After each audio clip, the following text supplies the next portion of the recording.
Hi, my name is Kaylene Dirksen, and I'm the president of the Soul Care Institute. The recording you're about to hear is between Chuck DeGroat and myself. Please enjoy.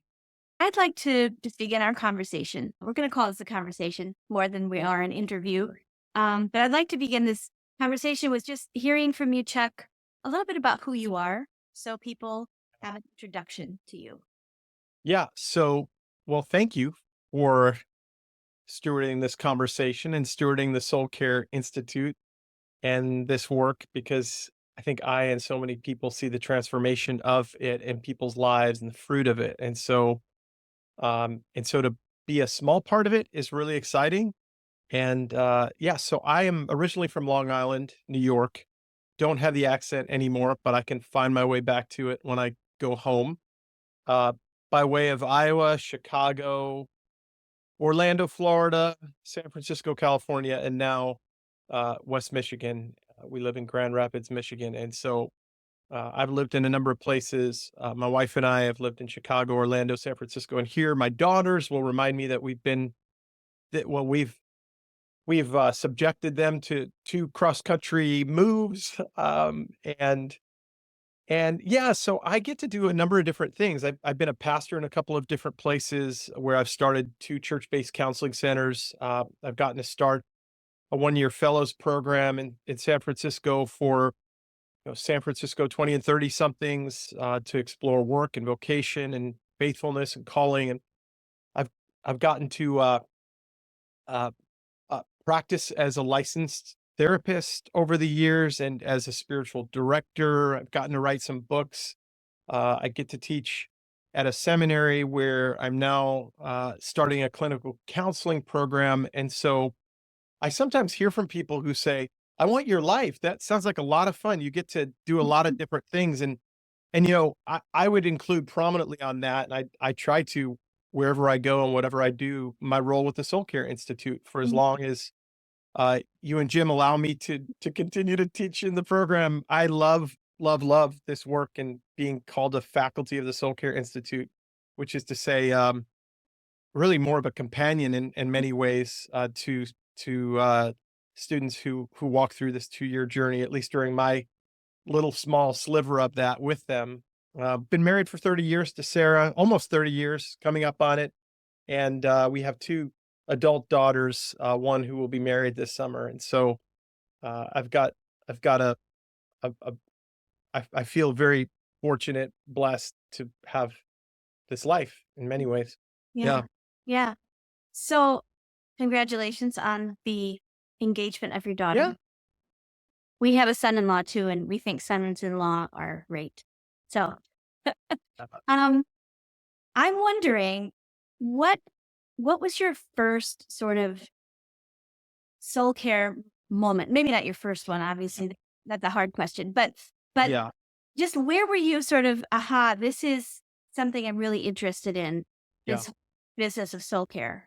Yeah, it is a moment. It is a 6-week season of my life in the summer of 1997 where I was going to study biblical apocalyptic literature with a tutor to get into a biblical studies program, but I tagged on another class in Christian spirituality, and it was in that class where I was introduced to the writings of Saint Teresa of Avila, Saint John of the Cross, Hildegard of Bingen, Lady Julian of Norwich, and I was very resistant. I mean, my soul was, this is not what a good Protestant young guy like me ought to be reading, about these Mhm. saints. What are we doing here?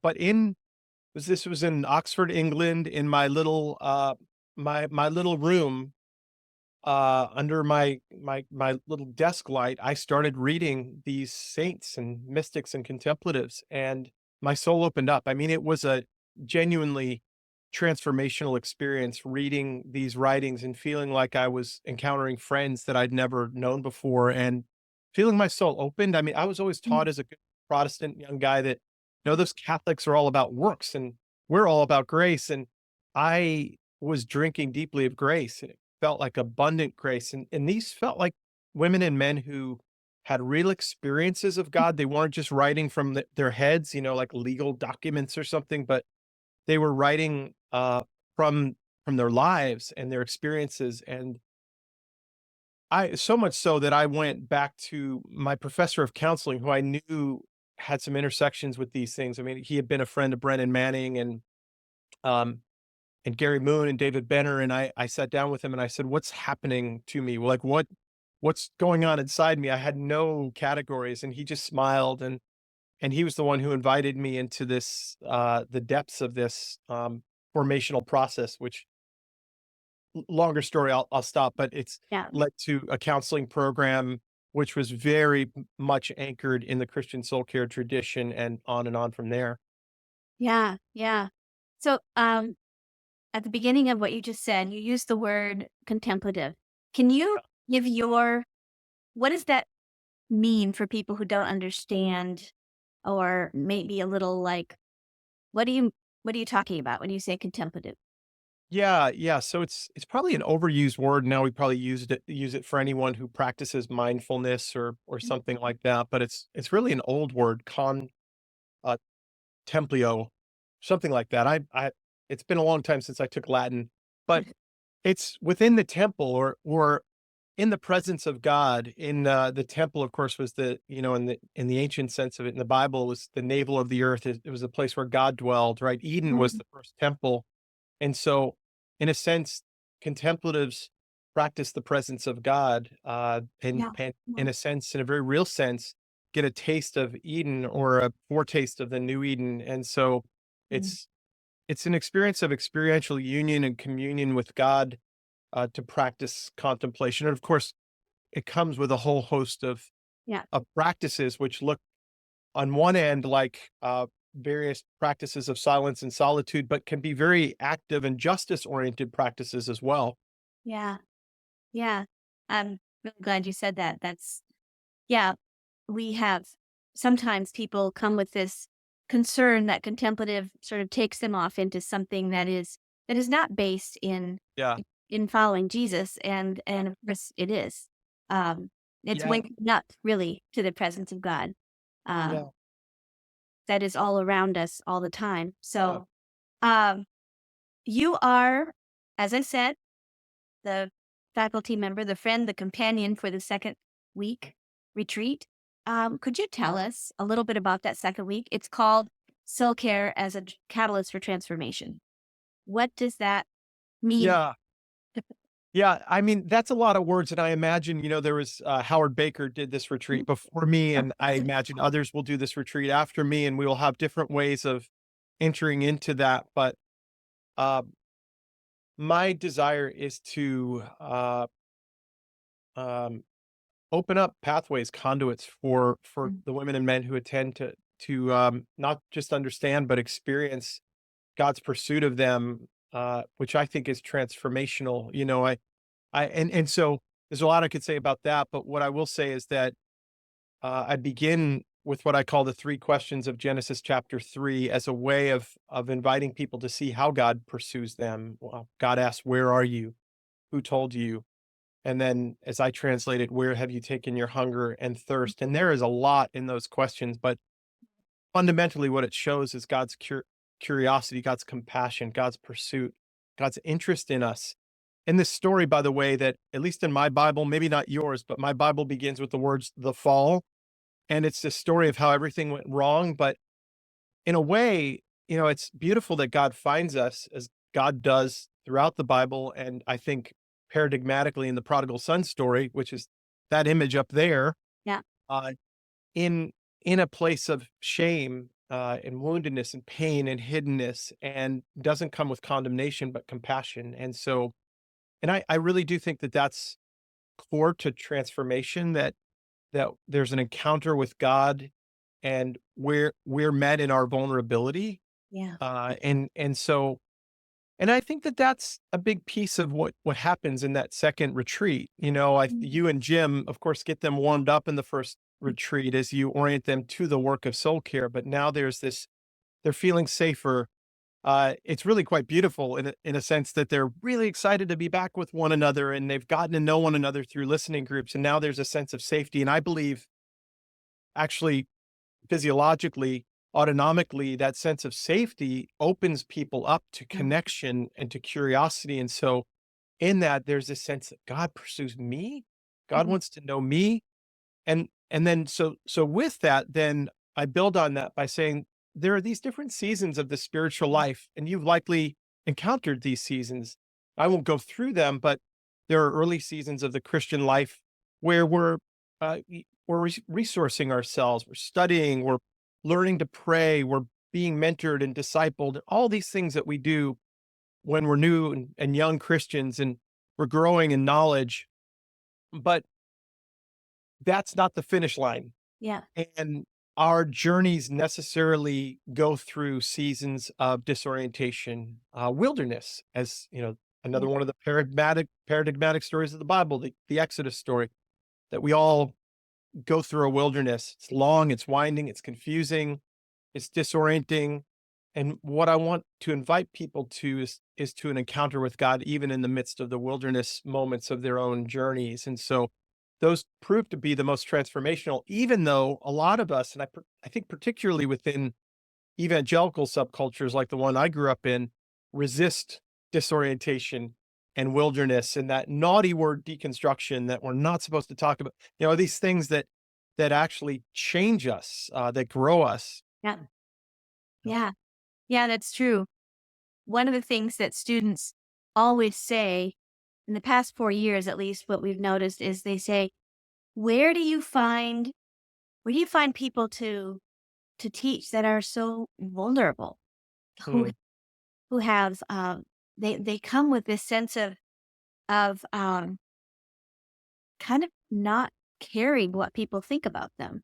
hmm, Uh, and of course, we inherited the Soul Care Institute, so people were like this when we went through back in cohort 2. hmm, But it's true that there is something innate in soul care that really does sort of level you out, level you with everyone else. There is no sort of um,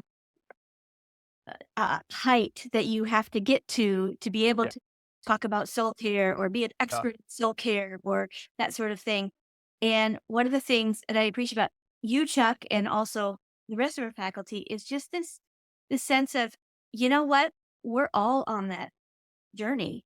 We're hmm, all in one of those places on that journey, whether we're in the wilderness or whether we're on that day sitting in a place of love or, whatever it is, we're all there together and we're all learning all the time. yeah, And because that's what sitting in the presence of God does. It's constantly waking you up to those new places maybe you haven't seen before or that sort of thing. What what do you notice in that week about the students? What fascinates you or surprises you or something like that? yeah. What I look for first, um, well, I'm looking at their eyes. Like as I'm beginning to get into what I'm sharing, and by the way, wrestling with my own anxiety that Yeah. I come in with, and my own self-consciousness, because I want it to matter. I want it to be transformational. I think it's on me. You know, like that's part of the vulnerability, I guess, right? Is to at Yeah. some level acknowledge none of us who are coming in are uh, enlightened or experts or finished products or anything like that. We're really coming in with this a sense of we're very much in process, and here's what we have to offer. So I come in with some anxiety about that. What will this week be like? Where are people coming into this particular retreat? And I see it in their eyes first. I see, a recognition. That's what I told the last.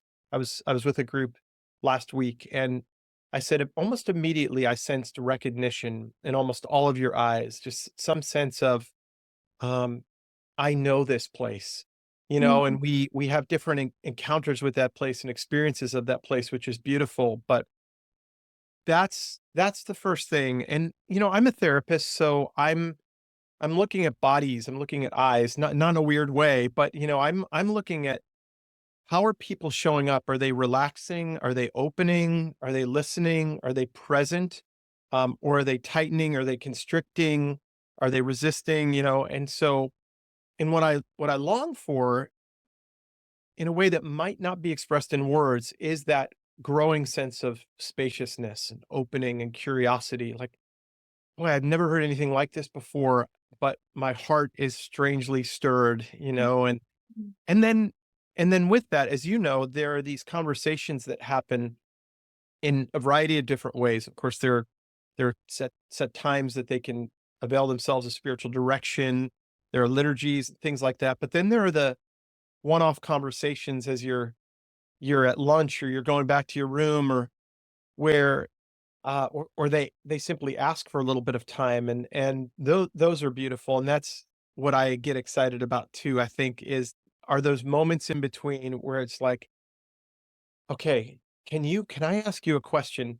And it's almost invariably not like some intellectual question, like I disagree. There those things come up, but it's like, um, I just don't know what to do anymore. I've been in ministry for 20 years, and uh, there's been a certain way of doing ministry. And if what you're saying and what Kaylene and Jim are saying are like halfway in the right direction, whoops, sorry. I'm that's disorientation right there. You just saw if what you're saying is halfway right, um, I might be in a season of pretty profound disorientation myself, and I don't know what's next for me. Like, I've always had an up and to the right. I've always known what I was going to do, and I don't know. And those are beautiful. I mean, what I'm talking about there, where it's Right. like, okay, that's why the Soul Right. Care Institute exists.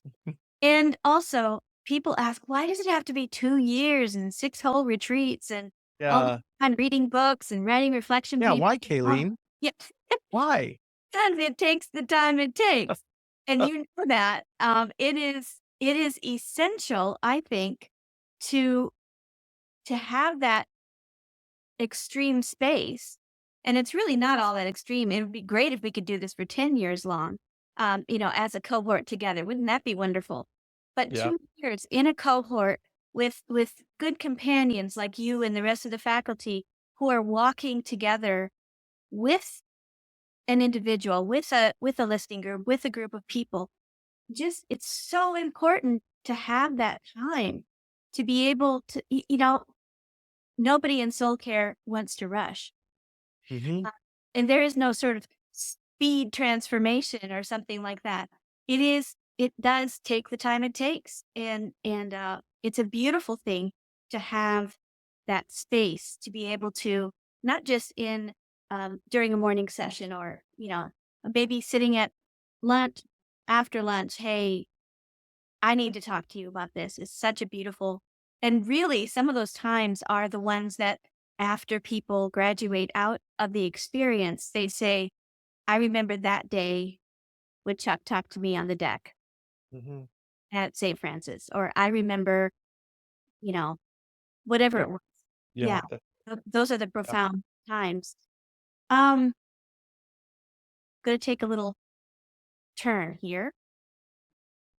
You have very notably written the book on narcissism in the church. And perhaps there are some people who think of you as that guy, that particular book. Um, I noticed that, maybe I'm noticing for the first time, but it seems like that is in the past 4 or 5 years, maybe longer, become the topic for Yeah. so many people. Is narcissism something that is more seen now, or is it just that we notice it more, or know how to talk about it more? Yeah. I think it's the latter. I think it's we're finding the words to name these things, because I think, I could literally write a book, Narcissism in the Soul Care Tradition. I mean, I think in a sense, the the good and beautiful roots of soul care go back to the earliest centuries of the church, before Christians had power.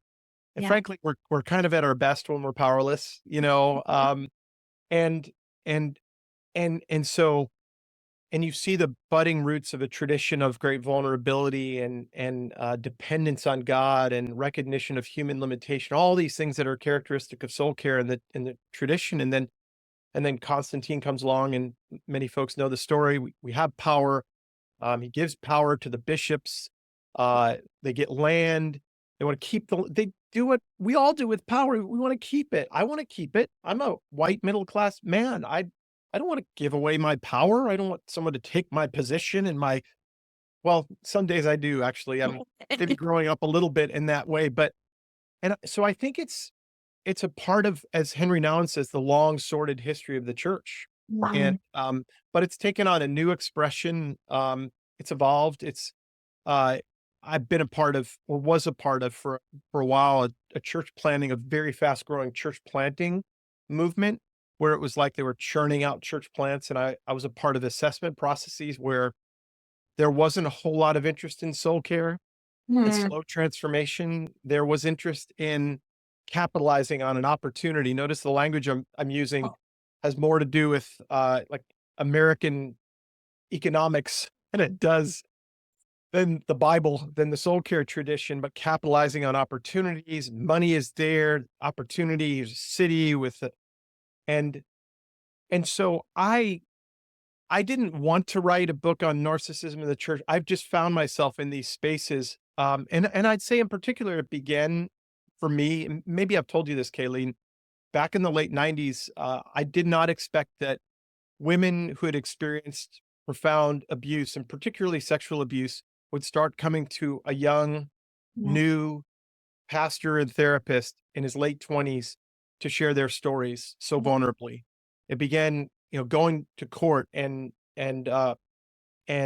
bearing witness to the reality of emotional abuse in these women's lives. It began by being invited into assessment processes and often being the only person saying, "Hey, yellow flag here, red flag here. There's a problem."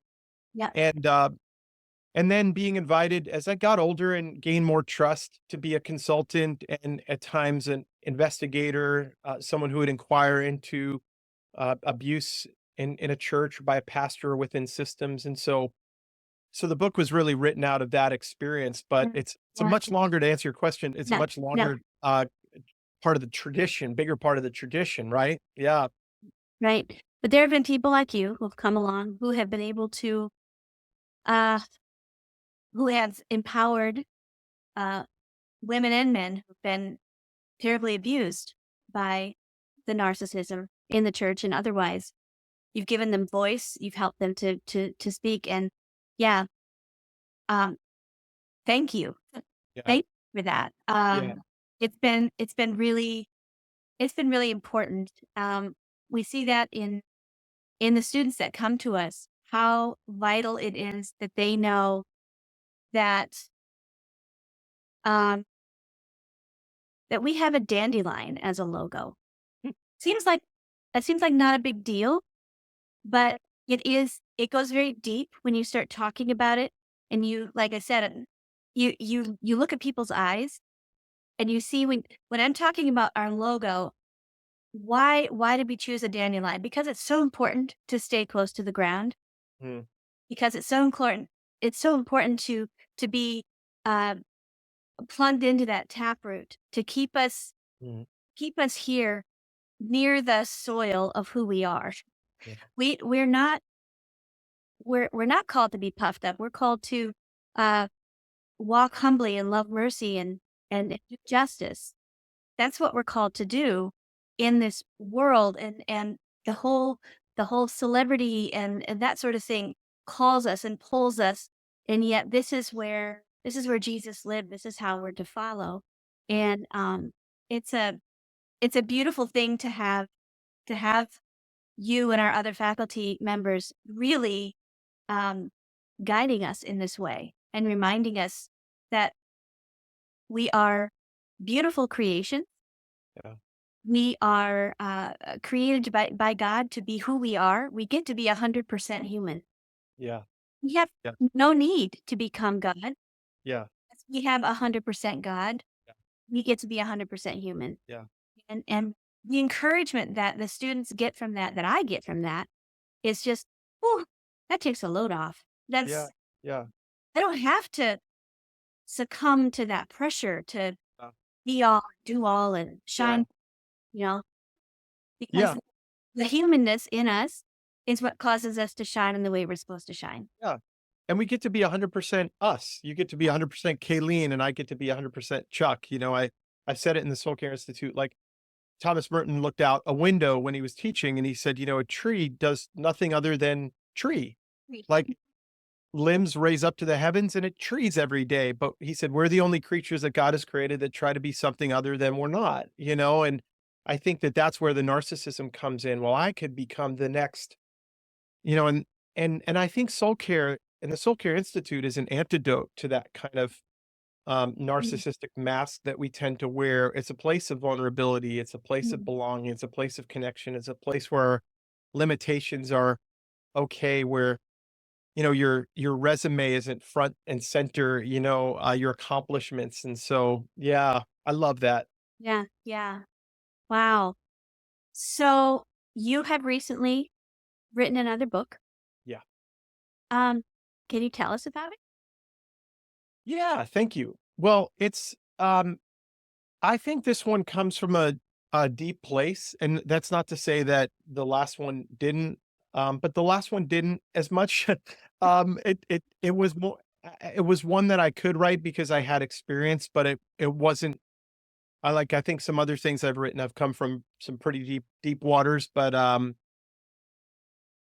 I how'd I put it? Like I had an opportunity, I think, to probably do a follow up to the narcissism book. There were that year that came out, I mean, Diane Langberg, wrote a book, Wade Mullen wrote a book, Scott McKnight and Laura Barringer wrote a book, and none of us feeling at all like we're in competition with one another, but sensing that there's something going on here. There's something in the, that we're all noticing, and we're all sort of speaking to it from different angles. And I remember one won't, won't give it away, but said, "Hey, capitalize on this. This is Mm, a moment to."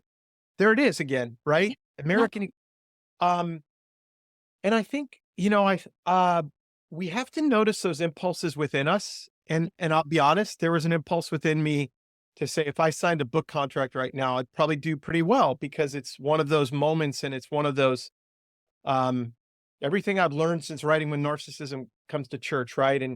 And more. And I think that as I sat with that impulse within me and asked some deeper questions of myself, I had this sense that, um, there's more to this conversation. And I think the more has to do with, um, the trauma that we bear within as a result of the things that happen to us.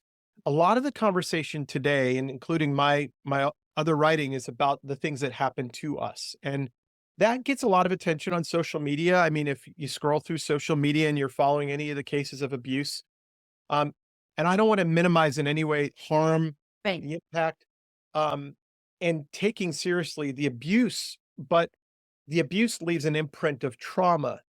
And I begin by saying I was, I think, unfairly and justly fired in November of 2003. But this book is not about what happened to me; it's about what happened within me, and that pain simmered. And Mm, while others thought I was dealing with it, I wasn't. It continued to simmer. While others said, "You're so resilient. Look at you. You've made a living, and now you're in San Francisco and you're doing." I landed in a hospital in Cabo, Mexico, and not just with a gallbladder that needed to be removed, but with a system that was septic. mm, Um, and the bad fruit, you'd say, of trauma, in a sense, in my body. And so here I was, a therapist, a pastor, someone who's commending the life of self-awareness in like 2011, 2012, and I was very ill. And I think those are the those those are the effects of trauma. And so, for as much as there are these things that are happening out here, and it'd be sort of easy to capitalize on the next sensational story of what's happening, I think it takes more work and more curiosity and more patience and intentionality to home in on what's happening within. And that's what the book is, healing what's within. mm, And it uses the three questions of Genesis 3 mm. to walk through uh, the various dimensions of the healing journey. I can't wait to read it. I really can't. That that just resonates so much, and I think for anyone listening, it's going to resonate because Man, we all have that stuff that needs to be healed. Mm. You know, feels like, oh, that seems to be taken care of. And then sure enough, you know, next conversation we're in or the next day we have, and all of a sudden something else is revealed. And where did that come from? And it's a whole new journey in that way. I'm yeah, really, really thrilled. When's it gonna come out? October 10, 2024. So it's sort of with publishers, it's sort of in the pipeline, it's all done. It's all ready to go in many ways. It's before the endorsers. It's waiting on a forward from a friend and we'll see how it all shapes up, but it'll come out eventually here. It's hard to wait, to be honest, but Yeah. that's the process. Yeah. That's well, I'm really excited and I will make sure that we talk about it a lot. Uh, First of all, I'm gonna read it and then I'm gonna talk about it. So, yeah. um, are there things are there things in your life that you think, man, this is just the most exciting. This is so exciting to me. Maybe something that's happening at large or something. Yeah. Yeah. Yeah. I mean, there are many things that feel exciting. One is getting to start a clinical mental health counseling Mhm. program with a soul care emphasis. I mean, I think that's call it relationally oriented, trauma informed, and rooted in the Christian soul care tradition, and that's the heartbeat of like the work that I do. And so, getting to do that is really exciting. That a friend said that she would come and be the program director for this is doubly as exciting because I get to partner with someone who is extraordinary in the work. That my oldest daughter is going to be one of our first students in the program is very, very Wow. exciting, So, but yeah, this is also a year of my oldest is getting married, and so we're sort of scheming right now about a trip overseas. My youngest is gonna be on a trip with her college, and so she'll be over there, and so we're sort of, thinking about one last family trip, and that probably is gonna make me tear Mm. up.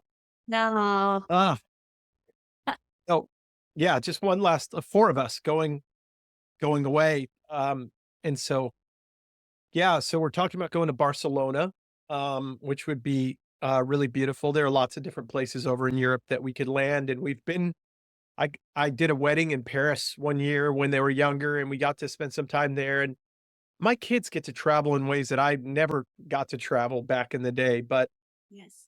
we're gonna do that, and that's really, really exciting to me, but, so yeah, those are a couple of the exciting things, as you might imagine, I already have another book that I'm well along and not written but in terms of just outlining that I'm really excited about a vision of leadership that comes out of a place of deep character. But um, yeah, there are good things to be excited about. That is wonderful. The Yeah, reason I ask you that question is because there are so many reasons to be not excited and to be uh to spiral pretty far down if you just yeah, let yourself go there. And I really think recently I thought, I want to hear about people's joys. I want to because we all have something. Many of us have something to really be joyful about. yeah, Uh, um and a deep joy.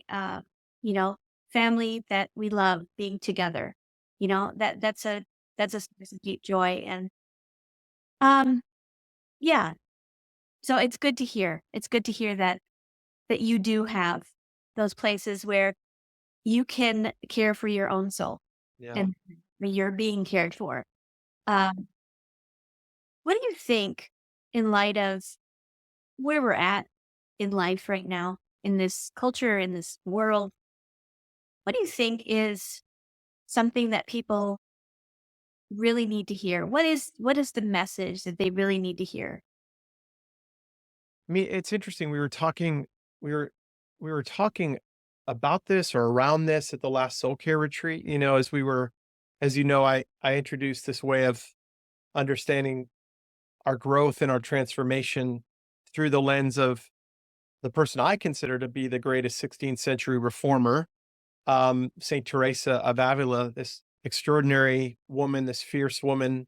Um, who was a reformer in the Catholic Church in Spain. And one of the things that one of the things that we were talking about was, I think someone even said it was, she just saw that the church had gotten so complicated, and she wanted to see it return to simplicity. You Mm, know, and I told them that she created this new space and place, and for women and men to experience God in and through the Gospels and the simplicity of the Sermon on the Mount, which um, demands a lot from us, but in many ways is simple. It returns us to uh, sort of the core yeah. convictions about of what it means to be human and what it means to follow Jesus, right? And so there was something about that where I think we all exhaled, like, it's gotten so complicated. How are we not getting it? How are we missing it? How have we conflated Christianity with movements of self-protection and um, economic prosperity and militarism and racism and all of these things? How have we gotten so far afoot? And Mm, how can we get back to the way of Jesus? And so I yeah. don't know if I'm really answering your question, but that animates me, I think. And it feels puzzling because I'm not really sure, and I'm embedded in it. You know, it's hard to talk about something that you're embedded in and privileged by, you know, but it's something that feels important. Yeah. Yeah. Oh, your words, they move me. Mm, Uh, I feel that. I feel that. I feel that that's really the reason that um that Jim and I are doing what we're yeah. doing. It's you know, we on the very first night of the very first retreat of the Soul Care Institute, we gather people together and we invite them to lay down their positions, roles, and titles and just come as the men and women they are, or the men and women that they want to be, Yeah. who God created them to be. Yeah. And you talked about that exhale. It's beautiful in the room to just see the shoulders, you know, relax. Hmm. Um, and often when I say that at the very beginning, there's a there are people in the room who just begin weeping because it's a safe place Hmm. to do that. It's a place where finally somebody has vocalized that permission to me. You know, um, I heard a story from last week about a gentleman there who is uh he's a pastor of a large church, and he was invited to pray before a meal, and he said, "No, I don't want to. I don't want to because that's the temptation for me is to put on my pastor suit Yeah. then." And one of our hosts, and this is what our hosts do, said, "We got you. It's on us. No Yeah. problem." So this safety, I think can be offered, it's offered in the Soul Care Institute, but it can be offered by all of us to each other. Yeah. Uh, Yeah. to be who we are, to be that person who God created to be that, and to open ourselves up to becoming that as well. Yeah. Be and becoming. Yeah. Yeah. Yeah, Beautifully put. That's it. And that's why it feels like such an important part of my own vocation to be a part of this. You know, it's such a natural intersection, and but really for you and Jim to step into leadership and to be we haven't talked about it, and I'm sure you're talking about it in other spaces, but to be guiding us um in new directions, you know, to allow this to evolve and expand. And um your sense of imagination for this, Kaylene, is really beautiful, and so I think it takes someone like you to steward this with imagination and heart, so thank you. thank you. I was laying in bed this morning, um, having one of my moments of, what am I doing here? What is what God just talk to me about this because I don't know Yeah. really. I know that it's supposed to be here, but it feels so like God is the one with the big imagination. Mm, And sometimes when I feel like I've tapped into that. It's huge. It's Yeah. huge. And I think, really, this us here? No. And I never hear no, and I never hear stop. Yeah. So it's delightful and it's an honor. And really I do feel like it's a position of stewardship. Yeah. Um to carry and to be in this place. And I'm so glad to get to walk with people like you, Yeah. mm, our students and the hosts and the wonderful volunteers we have. There's all kinds of people in this community, and it's a beautiful, beautiful work, and just really to be here. And so fun to talk to you today, Chuck. Yeah. Yeah. Thanks for creating space for it. I love it.